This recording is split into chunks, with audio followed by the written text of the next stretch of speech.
ትግራይ ክልል አሁን ከ2010 ከ13 ጀምሮ እስካሁን ክልሉ ኦልሞስት ፈርሰዋል ማለት ይቻላል፣ ወድመዋል ማለት ይቻላል። ብዙ በርካታ ወጣቶች አልቀዋል በጦርነት ምክንያት፣ በዚህ ፍትሃዊ ባልሆነ ጦርነት። ከጦርነት የተረፈም ለስደት ተዳርገዋል።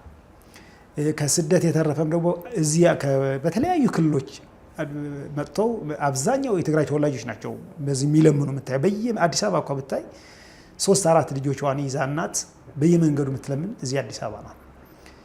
እና ይህን ስታይ እጅግ ነው የሚያማው። ወያኔ ድሮ በ1977 ዓመተ ምህረት ጀምሮ ከዛ በፊትም የትግራይ ወጣት ለመሳሪያ ይሸጡ ነበር። በእውነት ነው የምልህ አሉ ጽፈዋቸዋል፣ ብዙ ታጋዮች ጽፈዋል። እና ያኔ ቲፒኤልኤፍ ድሮ ሲያደርገው የነበረ ዛሬም ደግሞ በበለጠ እያደረገው ነው።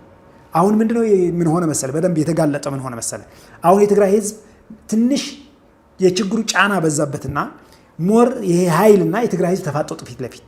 ሁለተኛ ደግሞ ዲፕ ደግሞ ሆነ ችግሩ በጣም ጦርነት ገና አሁን የትላንት እናት 2-3 ልጆቿን ቀብራ የለበሰችው ጥቁር ልብስ ሳታወልቅ እንደገና አንድ የቀራት ልጅ ስትቀማ በቃ አልችላሉ።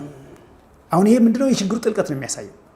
እነሱ ግን በዚህ በጭራሽ በትላንትናው ጥፋትም አልተማሩም፣ በዚህ ጥፋትም ሊማሩ አይችሉም። ስለዚህ እነዚህ ሰዎች በጭራሽ የሚማር አእምሮ የላቸውም። ባይዘው እኔ ልንገርህ፣ እኔ ህመምተኞች ነው ብዬ ነው የማስብ። ባይዘው እነዚህ ሰዎች ተይዞ አማኑኤል መግባት ያለባቸው በእውነት ነው የምልህ።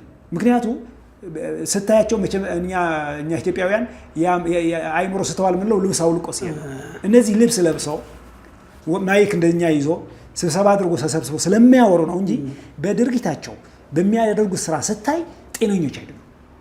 የትግራይ ስለዚህ በእብዶች ነው እየተመራ ያለ። ክሬዚ ናቸው ባይዘው አብዛኞቹ። እና እነዚህ ህክምና የሚያስፈልጋቸው ህዝቡ ስቃይ ውስጥ ነው ያለው።